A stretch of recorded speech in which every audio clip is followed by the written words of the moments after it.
KSRTC ಅವರು ನಿರ್ಲಕ್ಷ್ಯತೆಯಿಂದ ಆಗಿರೋದು.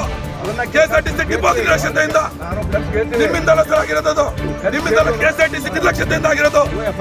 ಹದಗೆಟ್ಟು ಹೋದ ಮೀಸಲು ಶಿರಹಟ್ಟಿ ವಿಧಾನಸಭಾ ಕ್ಷೇತ್ರದ ರಸ್ತೆಗಳನ್ನ ಅಭಿವೃದ್ಧಿಪಡಿಸುವಂತೆ ಲೋಕೋಪಯೋಗಿ ಸಚಿವರಿಗೆ ಗದಗ ಡಿಪೋ ಡಿಸಿಯವರ ಮೂಲಕ ಮನವಿಯನ್ನ ಸಲ್ಲಿಸಿದ ರಾಜ್ಯ ರೈತೋದಯ ಹಸಿರು ಸೇನೆಯ ರಾಜ್ಯಾಧ್ಯಕ್ಷರು ಹಾಗೂ 1008 ಬಡವರ ಕಲ್ಯಾಣೋತ್ಸವವನ್ನ ನೆರವೇರಿಸಿದ ಕಲ್ಯಾಣ ಪುರುಷ ಬಿಟಿ ಚಂದ್ರಶೇಖರ ಲಕ್ಷ್ಮೇಶ್ವರ ಪಟ್ಟಣದ ಬಸ್ ನಿಲ್ದಾಣದಲ್ಲಿ ವಿದ್ಯಾರ್ಥಿಗಳೊಂದಿಗೆ ಪ್ರತಿಭಟನೆಯನ್ನ ನಡೆಸಿ ಸಾರಿಗೆ ಘಟಕದವರು ಸಾರ್ವಜನಿಕ ಪ್ರಯಾಣಿಕರ ಹಿತದೃಷ್ಟಿಯಿಂದ ಸುರಕ್ಷತೆ ಇರುವ ಬಸ್ಗಳನ್ನು ಸಂಚಾರಕ್ಕೆ ಬಿಡಬೇಕು ಎಂದು ಆಗ್ರಹಿಸಿದ್ದಾರೆ.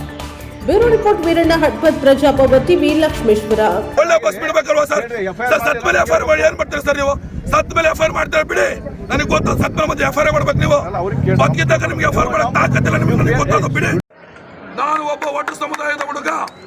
ಮಾನ್ಯ ಏನ್ರಿ ಗೃಹ ಸಚಿವ್ರೆ, ನೀವು ಹೇಳ್ತೀರಲ್ಲ ಯಾವ್ದು RSS ಬಗ್ಗೆ, ಬರೀ RSS ಬಗ್ಗೆ ಮಾತಾಡ್ತಿರಲ್ಲ, ನಾಚಿಕೆ ಆಗಲ್ವೇನ್ರಿ ನಿಮ್ಗೆ? ಇವತ್ತು ಬಂದು ನೋಡಿ, ಬರೀ RSS ಅಂತ ಮಾತಾಡ್ತಿರಲ್ಲ. ಇಲ್ಲಿ ರೋಡ್ಗಳ ಅಭಿವೃದ್ಧಿ ಏನಾಗಿದೆ ನೋಡಿ. ನಿಮ್ ಪೊಲೀಸ್ ಇಲಾಖೆ ಅವರು ಎಷ್ಟು ದಂಧೆ ಮಾಡ್ತಿದ್ದಾರೆ ನೋಡಿ.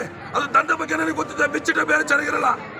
ತಾವು ಗೃಹ ಸಚಿವರಾಗಿದ್ರೆ ಯಾವುದೋ ಒಂದು ಸಂಘಟನೆ ಬಗ್ಗೆ ಮಾತಾಡೋದು ಬಿಟ್ಬಿಟ್ಟು ನಿಮ್ಗೆ ಅಷ್ಟು ದಮ್ಮು ತಾಕತ್ತಿದ್ರೆ, ನಿಮ್ ಸರ್ಕಾರ ಇದೆ, 136 ಸೀಟ್ ತಗೊಂಡಿದ್ರೆ, ಅದೇ ತಾಕತ್ತು ದಮ್ಮಿದ್ರೆ ಕ್ಷೇತ್ರಗಳನ್ನ ಅಭಿವೃದ್ಧಿ ಮಾಡ್ರಿ. ನಮಸ್ಕಾರ. ಸ್ಟ್ರೈಕ್ ಮಾಡ್ತಾ ಇದ್ದೀನಿ ನಾನು. ಬಂದು ಅಲ್ಲಿಷ್ಟ ನೋಡಕ್ರಿ ಒಂದು ಫ್ಲಾಗ್ ಹರಿದೋಗಿರೋದನ್ನ ರೆಡಿ ಮಾಡ್ಸೋಕೆ ಹೋಗ್ತಾನೆ ಅವ್ರುಗಳಿಗೆಲ್ಲ. ನಮ್ಮ ಭಾರತ ಫ್ಲಾಗ್ ಅದು ಸಸ್ಪೆಂಡ್ ಮಾಡಿಸಿದ್ದೀನಿ, ತಾಕರೆ ಮಾಡಕ್ಕೆ ಅಂತವಲ್ಲ ಅವ್ರಿಗೆಲ್ಲ. ಹೌದು ಸರ್, ನಾನೇ ಸರ್ ಮಾಡಿದ್ದದು.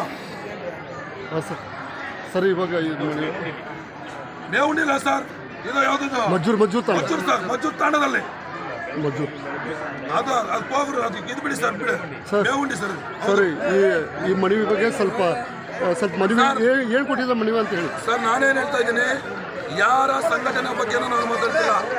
ನಾನು ಮಾತಾಡ್ತಿದ್ದು ಸರ್ಕಾರದ ವಿರುದ್ಧನೇ ವಿನಃ ಶಿರಹಟ್ಟಿ ಜನದ ವಿರುದ್ಧ ಅಲ್ಲ. ನಿಮಗೆ ಶಿರಹಟ್ಟಿ ಜನದ ಬಗ್ಗೆ ಹೋರಾಟಗಾರರಿಗೆ ಕಾಳಜಿ ಇದ್ರೆ ನನ್ನ ಜೊತೆ ಕೈ ಜೋಡಿಸಿ, ನಿಮ್ಮ ಜೊತೆಗೂ ನಾನು ಕೈ ಜೋಡಿಸ್ತೀನಿ. ರೋಡ್ಗಳನ್ನ ಅಭಿವೃದ್ಧಿ ಮಾಡ್ಸೋಣ, ಒಳ್ಳೆ ಬಸ್ಗಳನ್ನ ಬಿಡಿಸೋಣ, ರೈತರಿಗೆ ಒಳ್ಳೆ ರೇಟ್ಗಳನ್ನ ಕೊಡ್ಸೋಣ, ರೈತರಿಗೆ ಕರೆಂಟ್ ಕೊಡ್ಸೋಣ, ರೈತರ ಮಕ್ಕಳಿಗೆ ವಿದ್ಯಾಭ್ಯಾಸ ಕೊಡ್ಸೋಣ, ರೈತರ ಮಕ್ಕಳಿಗೆ ಜಾಬ್ ಕೊಡ್ಸೋಣ. ಇದಕ್ಕೆ ನೀವೆಲ್ಲ ಸಾಥ್ ಕೊಡಿ. ಮಾನ್ಯ DK ಶಿವಕುಮಾರ್ ಸಾಹೇಬ್ರೆ, ತಾವು ಬಿಡದಿ ಫ್ರಂಟ್ ಅನ್ನ ಮಾಡಿ ನಾವೇನು ಬೇಡ ಅಂತ ಹೇಳ್ತಿಲ್ಲ. ಆದರೂ ಕೂಡ 224 ಕ್ಷೇತ್ರನೂ ಇದೆ. ಅಲ್ಲೂ SC ಕ್ಷೇತ್ರ MLAಗಳಿದ್ದಾರೆ, ಜನರಲ್ ಕ್ಷೇತ್ರ MLAಗಳಿದ್ದಾರೆ, ST ಕ್ಷೇತ್ರ MLAಗಳಿದ್ದಾರೆ. ಆ ಕ್ಷೇತ್ರಕ್ಕೆ ಸ್ವಲ್ಪ ಅನುದಾನವನ್ನು ಜಾಸ್ತಿ ಕೊಡಿ. ಯಾಕಂದ್ರೆ ಬರೀ ಬಿಡದಿಗೆ ನೀವು 1000 ಕೋಟಿ ತಗೊಂಡೋಗಿ ಹಾಕ್ಬಿಟ್ರೆ, ನಮ್ಮ ಕ್ಷೇತ್ರಗಳು ತಂದು ಇಂಡಸ್ಟ್ರಿಯನ್ನು ತಗೊಬಂದು ನಮ್ಮ ಕ್ಷೇತ್ರನೂ ಕೂಡ ಅಭಿವೃದ್ಧಿ ಮಾಡಿ ಈ ಕ್ಷೇತ್ರ ಜನಗಳನ್ನು ನಮ್ಮ ನೋವೇನಂದ್ರೆ ಮಾಧ್ಯಮ ಸ್ನೇಹಿತರೆ, 2.5 ವರ್ಷದಿಂದ ಇದೇ ದೊಡ್ಡೂರಲ್ಲಿ ಬಸ್ ಬಿದ್ದಾಗ ಎಲ್ಲೋಗಿದ್ರು ಇವರು. ಅಷ್ಟು ದಿನ ಇವತ್ತು ಇದು ಸೇತುವೆ ಆಗಿಲ್ಲ. ಆ ರೈತರ ಪರಿಸ್ಥಿತಿ ಎಲ್ಲೋಯ್ತು, ಇವತ್ತು ಮಾತಾಡಕ್ಕೆ ನಾಚಿ ಆಗಲ್ವೇನ್ರಿ ನಿಮ್ಗೆ?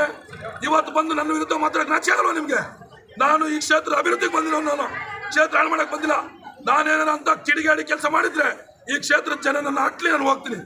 ಯಾರೋ ಒಬ್ಬ ವ್ಯಕ್ತಿಗೆ ನಾನು ಎದುರೋದಿಲ್ಲ. ನಾನು ಸಂಘಟನೆಗೆ ಗೌರವ ಕೊಡ್ತೇನೆ. ಸರ್, ನಾವು ಒಳ್ಳೇದು ಮಾಡಿದ್ವಿ, ಕೆಟ್ಟದ್ದು ಮಾಡಿದೀವಿ ಸರ್. ನೀವು ಮಾಡೋಕ್ಕಾಗಲ್ಲ ಅಂತೇಳಿ ನಾವು ಮಾಡ್ತಾ ಇದೀವಿ ಸರ್. ಯಾಕಂದ್ರೆ ನಿಮಗೆ ನಾವು ಬೆಂಬಲ ಕೊಡ್ತಾ ಇದೀವಿ ಸರ್. ಯಾಕಂದ್ರೆ ನಿಮ್ಮ KSRTC ಡ್ರೈವರ್ ಕೂಡ ಒಬ್ಬ ಮನುಷ್ಯನೇ. ನಾವು ರೈತರಷ್ಟೇ ಮನುಷ್ಯರಲ್ಲ ಸರ್, ನೀವು ಕೂಡ ಓಡಿಸ್ಬೇಕಲ್ಲ ಸರ್. ಹಾಗಾಗಿ ನಿಮಗೆ ನಾವು ಸಾಥ್ ಕೊಡ್ತಾ ಇದೀವಿ ಸರ್. Thank you.